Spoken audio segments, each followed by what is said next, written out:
Não são todos os casais que conseguem ter um fim de relacionamento tranquilo. Depois de viverem experiências juntos e fazer planos para o futuro, o término acaba sendo algo muito difícil. E para algumas pessoas, seguir a vida passa a ser uma missão muito dolorosa. A gente conversa mais sobre isso com o psicanalista Jonatas Liache. Bem-vindo, Jonatas. Obrigado, Ivanes. Jonatas, é comum depois de um relacionamento ficar dolorido ali, ter uma dificuldade para seguir em frente? Sempre é difícil, né? Porque nenhuma relação se dá sem que haja uma doação. Se eu me dou nessa relação, algo de mim está indo para outra pessoa e vice-versa. Então, na medida em que a gente tem esse link, esse amálgama de sentimento, na hora que há uma separação, sempre há um desgaste, há uma ruptura de sentimentos, de relação, mas também de sensações. Então, sempre é desgastante você se desapegar. Se possível, né, a pessoa conseguir, é bom ter uma separação amigável? É possível, mas, como eu disse, sempre vai ter um desgaste. Não existe aquela coisa assim, 100%, opa, que a gente separou. Não existe isso. O que existe é um acordo. Tanto permanecer numa relação quanto separar-se de uma relação demanda um acordo. Há um versículo na Bíblia que diz assim: andarão dois juntos, se entre eles não houver acordo? Quer dizer, a resposta já está na pergunta. Não tem como andar juntos se não houver acordo. Então, tanto para manter uma relação quanto para você se separar, é preciso ter acordo. Porque na medida que você tem uma relação, você tem que abrir mão de algumas coisas suas, senão você não tem uma relação boa. Então é um acordo que se faz nesse sentido. E para se separar, você também vai ter que abrir mão. Vai ter que abrir mão de sentimentos, muitas vezes até de bens materiais, enfim. A relação precisa ter acordo, tanto para se unir quanto para se separar. Tem alguns relacionamentos que terminam e uma das partes não aceita, não quer seguir em frente. Que o outro pode fazer, né? O que quer se separar, quer seguir a vida, sendo que a outra pessoa fica correndo atrás, fica mandando mensagem. É difícil medir essas coisas, Ervanes, porque cada relação é uma relação, né?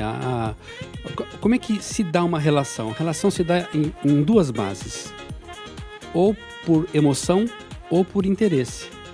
Então a emoção é um amor que liga duas pessoas, é uma paixão louca, alguma coisa assim.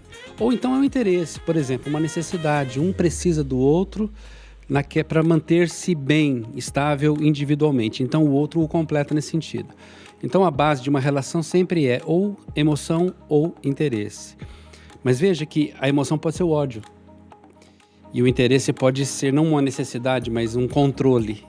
Então há relações doentias, até mesmo obsessivas, pessoas que controlam as outras, né? E tem aquele que tem a necessidade de controlar e encontra aquele que se sente bem em ser controlado. Então essa relação existe, ela é até equilibrada, mas ela é do ponto de vista emocional doentia. Então, se a gente consegue discernir de onde vem a fonte dessa sensação ou desse ponto que liga os dois, se é emoção ou se é interesse, a gente consegue entender melhor essa relação. E a partir desse entendimento, é melhor negociado a separação. Tem pessoas que reclamam de ter recaída, ver uma foto e pensa em voltar, mas sabe que não vai dar certo, não quer voltar. Bloquear nas redes sociais, apagar fotos, isso é recomendado? Eu acho que é recomendado na medida em que isso está meio doentio, não está muito bem estabilizado. Porque é o seguinte, numa relação você cria vínculos e é difícil você desfazer-se desse vínculo. É a mesma coisa como você tem um vínculo com o café. Você toma café, você gosta de café, tem a cafeína no seu sangue, você tem o hábito, mas também tem o gosto, tem o prazer de tomar aquele cafezinho. Então você sente falta se você decide parar de tomar o café. Não é só a questão química, mas é a questão do prazer, do hábito de levantar a xícara, de sentir o calor e assim por diante. Então numa relação a gente pode, guardadas as devidas proporções, estabelecer esse vínculo também. Então se desapegar, se você terminar uma relação, simplesmente, eu decido terminar essa relação, então agora eu vou bloquear, eu vou tirar as redes sociais, mas o afeto continua. Então não é só uma coisa mecânica. Eu costumo dizer que a gente precisa tomar decisões depois que a gente se resolve. Nenhuma decisão que a gente toma sem estar resolvido vai adiante, ela não avança. Então, muitas pessoas, essa relação me faz mal, eu vou terminar, porque está me fazendo mal. Eu decidi, só que ela não se resolveu, ela ainda tem aquele apego, aquela sensação boa de estar com a outra pessoa, apesar das coisas ruins. Então, ela decide, mas daqui a pouco volta. Decide, depois volta de novo. Então, não consegue romper. É preciso estar resolvido para tomar decisão. Eu acho que muitas pessoas, muitos casais, eles constroem a vida juntos, pensam em comprar casas, viverem juntos. Até que chega um momento que tem que separar. E se a pessoa, ela se separa, tá ok com aquilo, mas ela não sente forças para pensar num futuro para ela. Isso é preocupante para essa pessoa?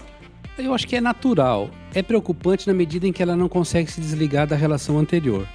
Porque, como eu disse anteriormente, a emoção pode ser doentia, uma dependência, uma codependência, uma cumplicidade numa relação não bem estabelecida. Então, é natural que quando a gente tira um objeto de alvo do nosso amor, ele seja substituído.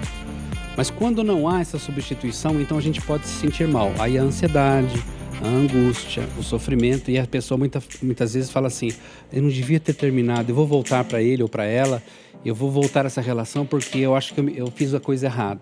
E muitas vezes é porque ela não estava resolvida antes e não consegue avançar. Então acho que esse ponto é muito importante, Hervanes. Resolução antes da decisão. Se resguardar um pouquinho depois do término, né? Pensar um pouco, é legal, porque muitas vezes, Ótimo. Tem gente que indica, vai pra balada, bebe um monte, pega um monte de gente. Eu acho que essa é uma questão de opção da própria pessoa, do estilo de vida da pessoa. Mas dar essa virada de chave é importante. Talvez sair, ir para balada, talvez ir para praia, talvez tirar uns 2, 3 dias para um retiro pessoal, não espiritual, mas emocional, para a pessoa colocar os pensamentos em ordem, em dia. Ou então, de repente, no estilo dessa pessoa, na personalidade dela, ela prefere ir para festa e tudo mais. Só que muitas vezes esse tipo de atitude é mal interpretado do outro lado. Aí vê a foto na rede social, tá vendo, largou de mim, agora tá aproveitando e tal, né? Não tá nem aí comigo, nunca esteve nem aí comigo. Então essa é uma coisa muito delicada, depende de cada pessoa. E é perigoso a pessoa ficar ouvindo muitos conselhos, porque as pessoas vêm e falam isso mesmo, você não tem que ficar em casa, tem que sair, tem que beber. E às vezes a pessoa não é de fazer isso, né? Os conselhos são sempre úteis, sempre, sempre, sempre. Agora, depende de quantos conselhos ela vai pedir e de quem ela vai pedir esses conselhos. Então, muitas vezes é um conselho de uma pessoa que também, às vezes, está envolvida emocionalmente naquela relação, tipo triangular, entendeu? E ela tem interesse na relação e ela pode dar um conselho errado. Ou então alguém que não tem experiência, maturidade para isso. Por outro lado, pegar conselho de muitas pessoas é aquela coisa de muitas vozes. Um fala que sim, outro fala que não, outro fala talvez, e a pessoa fica indecisa. De repente, uma pessoa ou duas no máximo que seja mais velha, mais madura, mais experiente, seria bom. E a pessoa calcular em cima disso aí, pensar em cima disso. Que não dá para se entregar, né? Ficar em casa muitos dias. Não, isso não. Entrar na famosa, antiga fossa, né? Ou naquela situação em que a pessoa se coloca num vitimismo. Eu terminei, fiquei 3 anos, 5 anos, agora eu tô sozinho. Ela se coloca nesse vitimismo, então ela sofre mais. Sozinho não. É bola pra frente, como dizem, a fila anda, filho. Vamos embora. É isso aí, bora pra frente. Pra frente. Obrigado, Liache, por esse bate-papo. Valeu.